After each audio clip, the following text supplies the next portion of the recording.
I'm going to start again by asking, I saw some slight Doctor Strangelove influences to this, almost moments where when they were trying to decide on their sort of decisions, it became slightly sort of farcical in a sort of endearing way. Right. I was wondering how you kind of felt that the challenge was balancing those moments with what is a really kind of severe, very pertinent issue.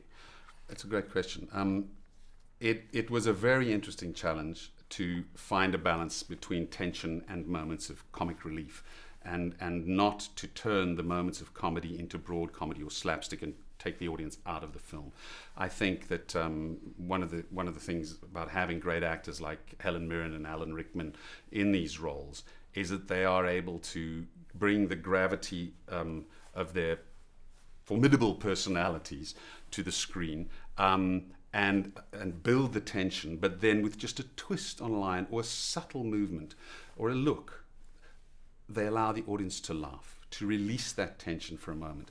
And we did talk about that. I remember Alan saying to me, amazing man, I said to him before we started shooting, I asked if there was anything in the script that bothered him and that he was worried about.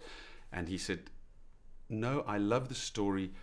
I just want you to make sure that I don't get in the way of telling it. Get in the way, Alan, you're not going to get in the way at all. And he said, no, you know what I mean, Gavin. It's the moments of humor that I know you want to go for in these. Just don't let me do it in a way that jumps the audience out of the film. And I mean, from a great actor, amazing humility, but also amazing awareness of what that line is. And I think he delivers it magnificently, as does Helen Mirren. She has less opportunities for humor, but she takes them. There are moments where she's got a young targeteer supposed to be adjusting the coordinates of the target, and she just will turn and give the slightest look, and the audience laughs because they sense her frustration. She never overplays it. And in regards to Alan, to say he's a wonderful human and wonderful actor is an understatement. Yeah.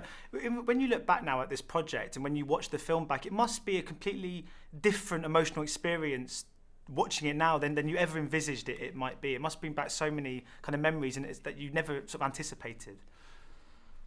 Yeah, I feel awkward discussing the film as Alan's last live action film anyway. I wish he was here to talk about it. He was very interested in the politics that the film raises, in the moral and ethical questions that it raises, and we had a fantastic time working together on the set.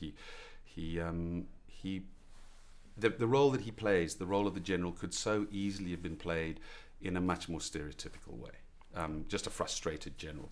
What Alan does is bring nuance, humour, intelligence, and real gravitas to the role. And obviously, I read that Helen's role was originally written for a man. I was wondering where the kind of what changed the decision to bring Helen in, and also if you had to alter the screenplay at all to match the sensibilities of having a female protagonist, or if you were able to keep it very similar to what existed. The role that Helen Mirren plays was originally written for a man. We made very few changes. I mean, obviously at the beginning of the film, she wakes up next to her husband, not a wife, but who's snoring. So we made a slight adjustment just to set her up. But essentially, the arguments are the same.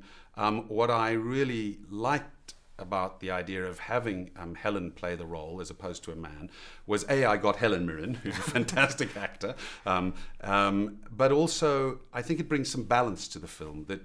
I wanted the film to be something that men and women could see together and engage in a proper conversation about the moral and ethical questions that it raises. I didn't want it to look like a guy's own war movie, and so I hope that we have some balance in the film, and that the questions that Guy Hibbert's wonderful script raises are questions that can be discussed by men and women. Well, thanks so much for your time. Thank you. Ladies and gentlemen, you're watching Hey You Guys! Hey You Guys, huh? Hey, you guys. Is that from the Goonies? It is indeed, yes. Nice. Hey!